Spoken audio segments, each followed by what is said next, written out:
Hello and welcome back. So, of course, today we will be talking about sleep apnea as a contributing factor to mental health issues, depression and stress at the workplace. So joining us in the studio is Dr. Louis Adaikalam, who's the president of the Malaysian Sleep Apnea Association, and about how it is that we are actually leading towards a society with too little sleep but with many fallouts. So, to get us started off, Dr. Louis, can you tell us what does the Malaysian Sleep Apnea Association actually do and stand for? Okay, Malaysian Sleep Apnea Association is actually a non-profit organization. Oh, I see. Okay. Yeah, which actually promotes awareness of sleep and also information related to sleep at the national as well as international level. We also share sleep research that we have actually done on the apnea areas. I see. Now, first of all, let's define what sleep apnea means. I think a lot of us understand that, you know, this is pretty much a buzzword. You hear about it, see it popping up on your social media feeds, you see it spoken about by doctors here and there, but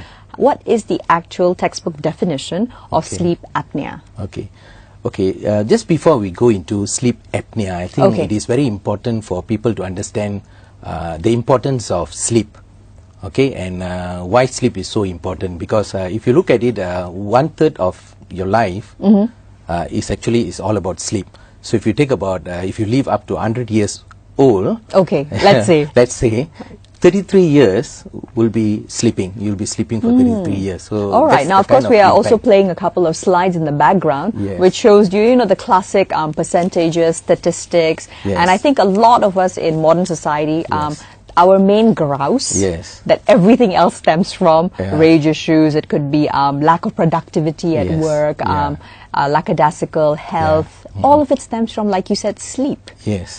So how, I know it's been often reiterated, but what is a classic great amount of sleep for the average adult to have, Dr. Louis? An average adult should have 8 hours of sleep. 8 hours of sleep, but it is not a law that says that you must sleep for 8 hours. That's right. But it is appropriate to sleep for 8 hours. During these 8 hours, you must go through 3 phases of sleep. I see. 3 phases of sleep. The phase 1 is called the light sleep. Okay, and then the second phase is called the deep sleep, and the third phase is called REM sleep. So all these 3 sleeps are important. So from light, you become into deep sleep. So deep sleep, when you talk about 8 hours of sleep, you should get about 20 to 30% of deep sleep. If you don't get this 20 to 30% of deep sleep, the next morning when you wake up, you're going to feel very irritable, as well as you're going to have headaches. You will not be productive at work because you will not be able to concentrate. And then talking about REM sleep, which is very important, which is called the rapid eye movement. You can see sometimes the eye moves when you're sleeping, under the lids. Under the lids. So that's the one. So rapid eye movement sleep is very important for mental consolidation. And this sleep, it goes back to all the mental thing, and you need to have 90 minutes of REM sleep in a night. I see, right. So with all of these specifics, 8 hours makes the most ideal amount of sense, right? 8 hours is ideal, 7 hours is still fine. Too much of sleep is no good. Also, too little sleep is very dangerous. Right. Now, what do you have to say, Dr. Louis, about, I think, the traditional routine of most people who live in urban centers, which is generally during the week, you're cramming to get even 5 hours of sleep some nights. And on the weekend, you've got a sleep-in where maybe you even do a marathon of 10 hours in the morning. For 2 days in a row. And then you're back to your 5 hours or even less sometimes during the week. Is that healthy? And what are the long-term effects of this sort of a disrupted sleep pattern, which regardless of whether or not you're an office worker, even mothers who are, very busy with their children, you literally only get to lay in bed way past midnight, and you've got to be up at the crack of dawn to attend to everybody's needs. So what kind of impact is this going to be having on the average Malaysian if this is the kind of sleep pattern you're enduring? You see, studies has shown if you sleep 5 hours continuously for a period of time, it's going to affect your health. Definitely affect your health. 6 hours and less, between 5 to 6 hours a day, is going to cause a lot of cardiovascular problems, I see. Heart-related problems and so forth.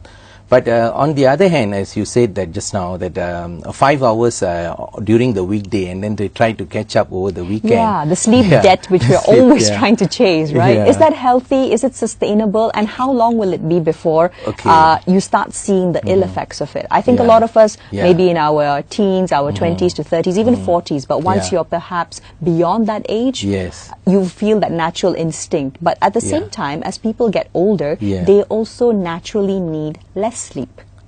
So let's say if you are somebody who is in the retiree population, how much sleep do you need then? I would like to correct that part of what you said just now, because you see the sleep of 8 hours is actually required even when you are old. But the problem that most of the elderly people face is the ability to sleep. They can't sleep because of pain, you know, the body pain and things like that. That is when there is an ability of not be able to sleep, as well as mentally they are worried perhaps that cause the sleep to be less. But for the entire adults population, you must have an 8 hours of sleep. Okay, so you can't say that fact as you get older you should you can there's no compromise on that. Okay, I think a lot of elderly out there would actually disagree. But anyhow, we first got a sleep apnea video to play for you. Let's check that out and come right back to the studios. Sure. See how this man's chest rises and falls while he inhales and exhales easily. An apnea episode is about to occur. During this time, at least 10 seconds or more may pass. He'll receive limited or no oxygen until his brain alerts his body to take a breath.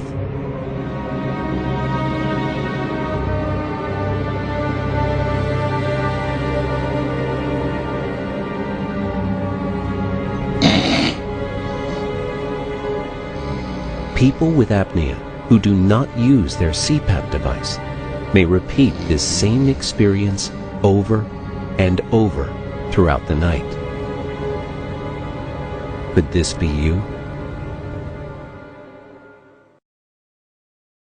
So from what we watched in the video, Dr. Lewis, first and foremost, let's speak about what causes sleep apnea. As we saw in the video, the man was not actually on a bed. He was watching a screen, he'd fallen asleep in what could generally be viewed as an uncomfortable position. Correct. So what about our daily habits contribute to sleep apnea?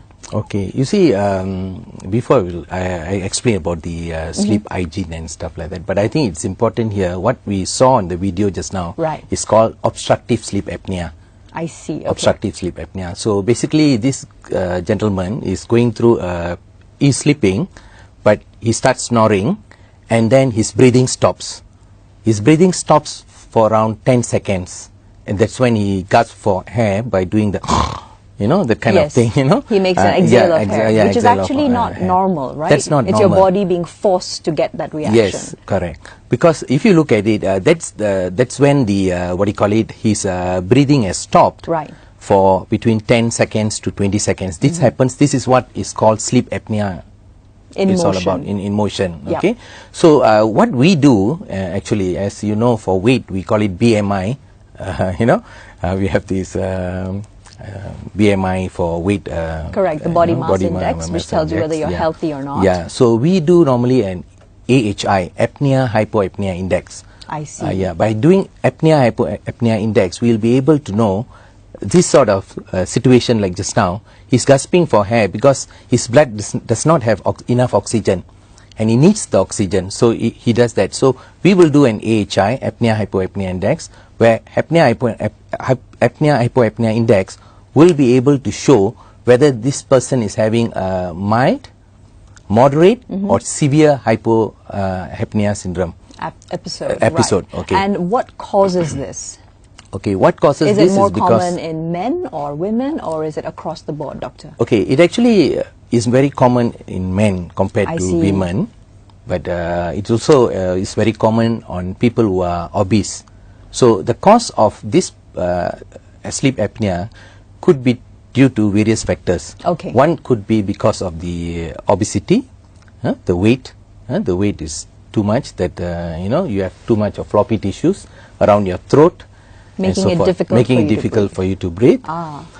It could be also due to enlarged tonsils. It could be due to, in some cases, it could be a tumor growth at the breathing pathway. Okay, and then it could be also due to fact that they are having snoring, which is snoring issues, which is too much of snoring. Too much of snoring is not good. Snoring is not good. When you are born, you are not born with the With a snoring. snore. Yeah. So it comes at a certain age. You see, the risk is as you get older, especially as you reach 35, 40, you start having this snoring, thing setting in your, in your daily sleep. That's when you have to go and check for your, you have to do a sleep apnea test. Right. So, now, yeah. would smoking also perhaps be a contributing factor to sleep apnea in your experience and the research that you've done? Yes. Through the research which has been done, it shows very clearly people who smoke has got tendency of having sleep apnea. Right, okay.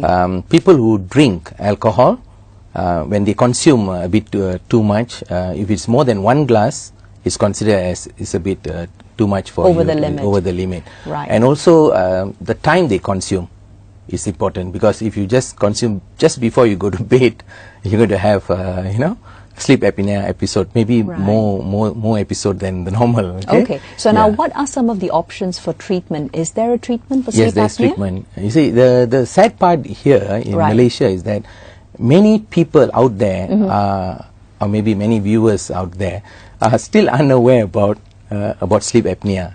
They are unsure whether what is this sleep apnea is all about. Does it really cause me any problem? So the awareness is not there. That's the first thing. Okay, in terms of treatment, of course, there are many treatments, but I think one of the important thing that every viewers need to look into is the what we call that is the sleep hygiene. There's an hygiene that they have to practice in order not to go through sleep apnea problems. Okay. So and what are your top pointers for sleep top hygiene? pointer sleep hygiene will be basically just before you go to sleep, an hour before you go to sleep. Okay. You should not be watching TV. You should not be exposed to light.